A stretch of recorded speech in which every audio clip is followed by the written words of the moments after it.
May dalagita sa Palawan na itinampok namin dahil sa kanyang kakaibang kondisyon.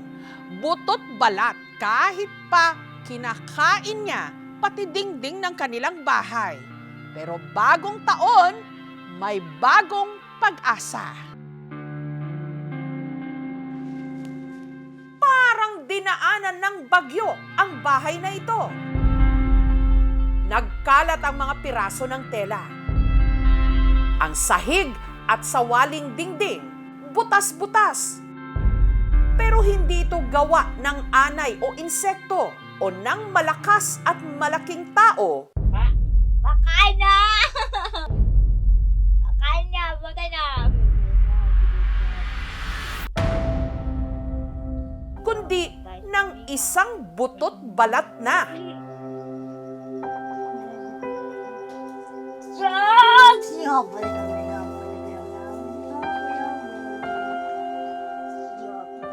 Siya ang 17 anyos na si Aurora. Hindi niya tunay na pangalan.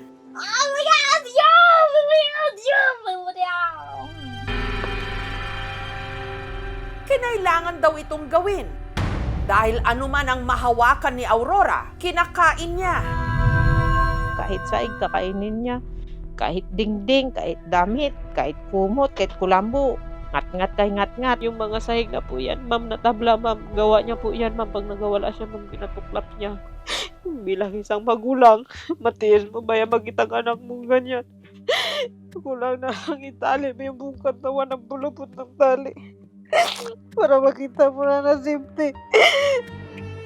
Ano ba ang parang gusto niyang takasan? Ano ang umaanay sa kanilang tahanan at sa isipan ni Aurora? Muli na, miminga, patay si miminga, ming.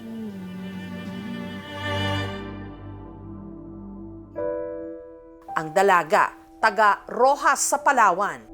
Ang mga sira at butas sa kanilang bahay, bakas ng makailang ulit niyang tangkang pagtakas. Yung wala pa po siyang tali, ito po binalik niya rin. Sinubukan niya rin pong lumusit dito, tayo nakita rin po siya ni mama. Ito po, nginat-ngat niya rin po, pati nga po ito yung pako eh. Buti na lang nga po, hindi naputol. Punit-punit ang mga kumot at tuwalya dahil mayat maya raw niyang nginangat-ngat. Kaya labag man sa kanilang kalooban, nagdesisyon ang kanyang pamilya na itali na ang kanyang mga kamay at paa. Ito po kasi yung lobid po, hinila niya po nakaraan bigla, kaya pagka nagkaroon po siya ng sugat.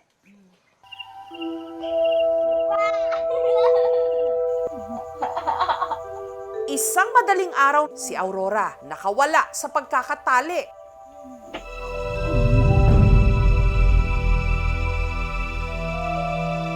Yan!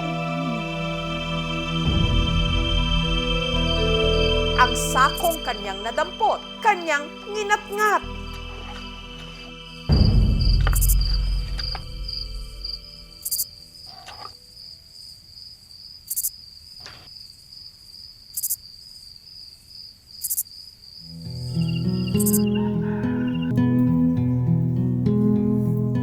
Nag-iinit po ng tubig para hindi po malamig kay ate bago mamaya po igib na naman po ako para po ipaligo po sa kanya.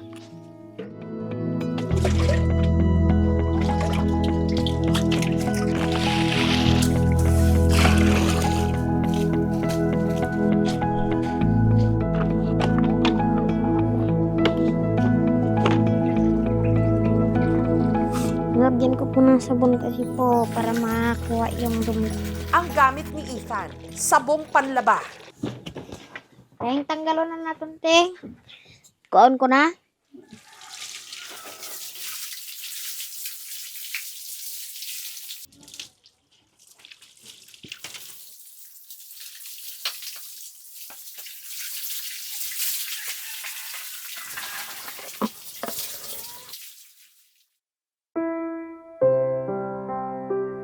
Ayaw raw ni Aurora na sinusuotan siya ng damit, kaya madalas wala siyang saplot. Para hindi siya ginawin, pirmi siyang kinukumutan. Te, wag mo ito ting tanggalin, te, ah. Po. Ha? Huwag mong tanggalin, ha? Para hindi kalamigan. Magluto lang muna ako ng ulam, ha? Magkain ikaw, ah? Opo. Okay.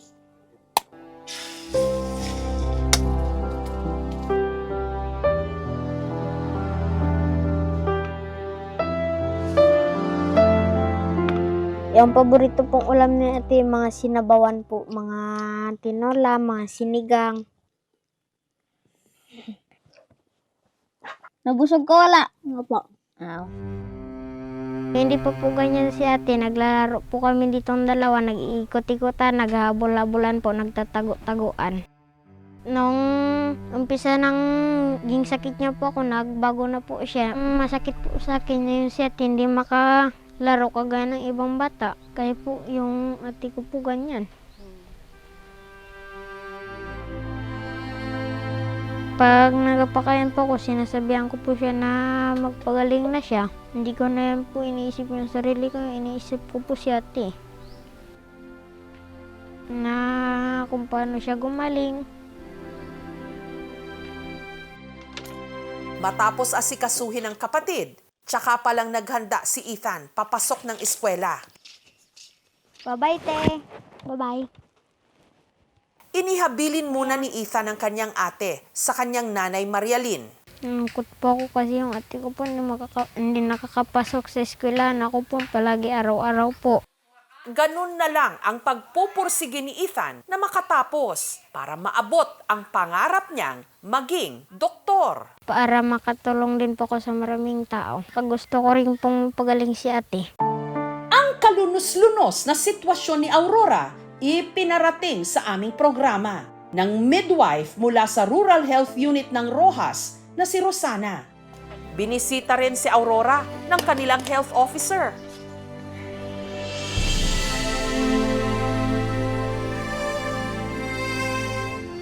Butot balan mo.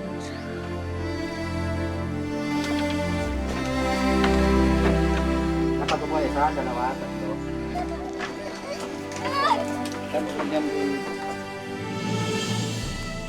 Ayon kay Doktora Lay Pareño, si Aurora malnourished. Ipapacheck up po natin siya sa pediatrician at matitingnan rin po siya sa mental health facility ng Ospital ng Palawan. Nakikitaan natin siya ng 3 kondisyon. Ang una naming napansin po sa kanya is ang tinatawag na neurodevelopmental disorder. Ang kanyang mga kakayanan ay hindi akma sa kanyang edad. Pangalawa, disorganized behavior and disorganized speech. Ito po ay pasok sa schizophrenia spectrum disorder. Posibleng meron din daw itong eating disorder na kung tawagin, PICA. Pagkain ng mga bagay na hindi akmang pagkain kagaya ng lupa at iba pang bagay na walang nutritional value sa katawan ng isang bata. Konti-konti po muna yung pagkain po niya hanggang po sa makaya po at ma-stabilize po yung kanya pong kalagayan. Ang unang response ay hindi itali. Ang unang response syempre dalhin sa doktor para ma-evaluate siya ng mabuti. Isang reason kaya nagpapatuloy itong siguro pagpatali ng mga taong may mental health conditions ay unang-una ignorance. Hindi naman masama yung intention nila, pero yun talaga yung alam nilang pwedeng gawin para matulungan siya. Matapos ang mahigit 1 linggong pananatili ni Aurora sa ospital, pinayagan na siyang makauwi ng mga doktor para ipagpatuloy ang kanyang gamutan sa bahay.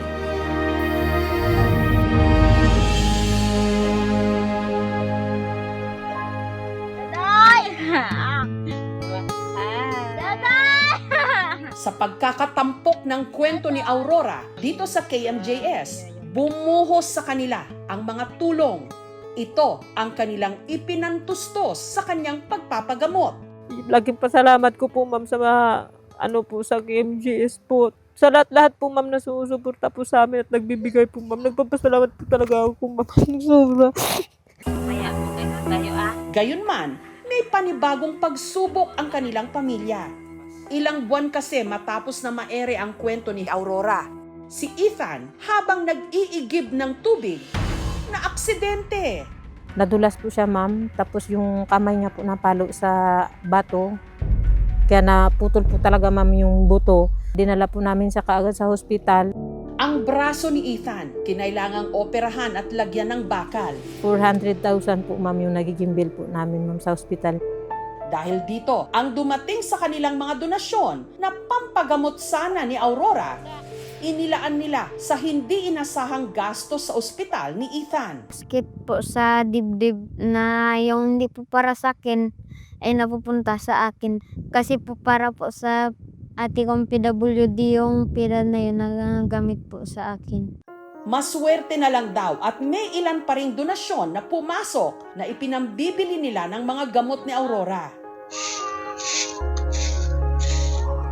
Kaya makalipas lang ang ilang buwang tuloy-tuloy na paggamot, sumikat ang pag-asa. Sa pahintulot ng kanyang ina, handa na rin daw si Aurora na ipakita ang kanyang mukha.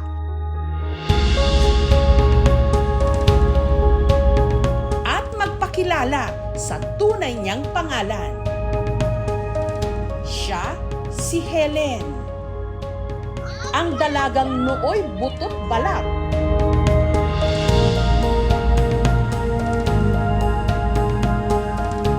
Nabusog sa pagmamahal.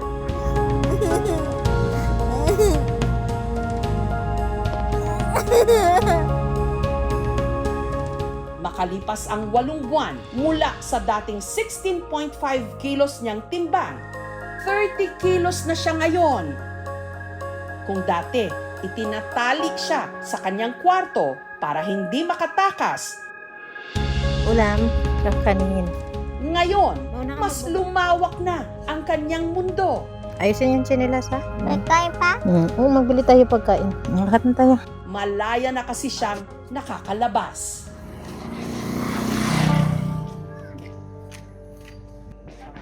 Ate Les, anong ulam? Pabili kami. Tuwing po lumalakad po ako na katulad po pupunta ng tindahan o mamalingke, nakakasama ko na po siya mama at nakikita ko po masaya po yung anak ko.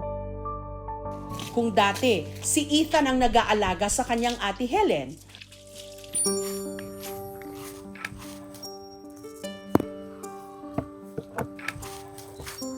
bumabawi na raw ito sa kanya.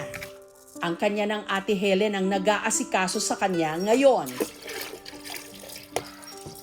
Parang bumaliktad na po yung mundo. Dati ako po yung nag-aigib sa kanya para makaligo. Ngayon po, siya po nag-aigib sa akin para makaligo. Ano ni? Kabayo? Ang madalas nilang gawing magkapatid, magbasa. Ilipante. Ikaw? Ilipante. Ikaw? Baboy. Si Ethan ang nagsisilbing guro. Yung ate ko po hindi pa po nakaapak sa paaralan. Hindi niya pa po alam kung paano magsulat, paano magbasa, kung ano mga pangalan ng mga hugis, mga kulay. Gusto ko po ma'am makapag-aral po siya ma'am. Kahit paano po ma'am, hindi naman huli ang lahat siguro ma'am pagdating sa pag-aaral. At kung dati, kinakailangan pang subuan ni Ethan ang kanyang ate Helen, Dalaan dito. Dito. Tara. ngayon, katuwang niya pa ito sa paghahain. Ibutang mo de ang isa dire. Ano na yun? Nabi eh.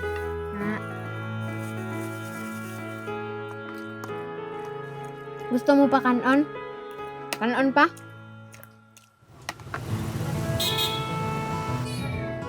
Sinamahan din ng aming team si Helen para sa kanyang follow-up check-up. Magaling na oh. Magaling oh. Parinig ko ha. Natuwa po ako nung nakita ko siya. Halos dumoble yung timbang niya. Hopefully, in the next year or next few months, mag-normalize na yung takbo ng katawan. Hindi mo alam ang ngalan mo? Ngayon pong pangalawang assessment sa kanya, hindi na po natin nakikita yung mga sintomas na angkop sa schizophrenia spectrum. Pangalawa po, yung pica disorder. Ito po yung pagkain ng hindi talagang pagkain. Hindi na rin po natin yun makita sa pasyente, lalo na natutukan na yung kanyang physical health. Ang naiiwan na lang po na kinoconsider natin na condition ng ating pasyente is ang neurodevelopmental disorder. Kasama na po dito ito ang intellectual disability and language impairment para alam nila what to expect sa kanilang pang-araw-araw po na buhay. Para kamustahin ang lagay ni Helen, sa araw na ito, meron siyang bisita. Walang iba, kundi ang naging tulay para maiparating ang kanyang kwento, si Rosana.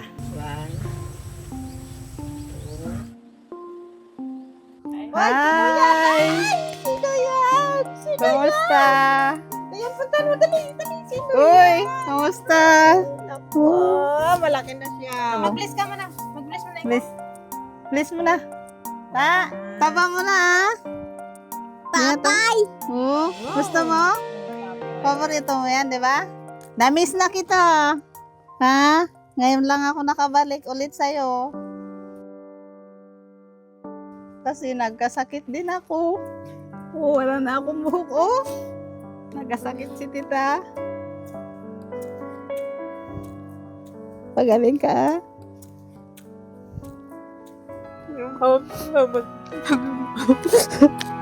Kung na dahil sa inyo, hindi po bumalik ang anak ko, hindi po nakarating sa KMGS. Hindi po siya magiging ganito ulit. Salamat po talaga po. Okay lang. Basta alagaan lang natin ng maayos si Helen. Talaga po nang lagi yung sinasabi sa akin. Hindi ko na po talaga siya ulit itatali.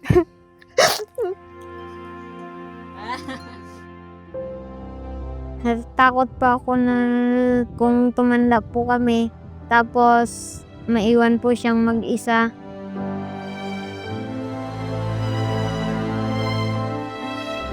Kung sa akin lang po sana, kung pwede po hindi ko po siya ipaiwalay po. Ano ni? Kabayo? Elepante? Ikaw? Baboy. Hindi ko po siya iiwan pag tumanda po kami. Sana po palagi kami magkasama. Hindi po sana kami maghiwalay. Pangalawang buhay po ngayon, ma'am, ng anak ko yun. Kaya hindi ko po, ma'am, sasayagin yun. Gagawin po namin ang lahat, ma'am. Hanggang sa maging mabuti po siya, ma'am. May mga sugat na hindi nakikita.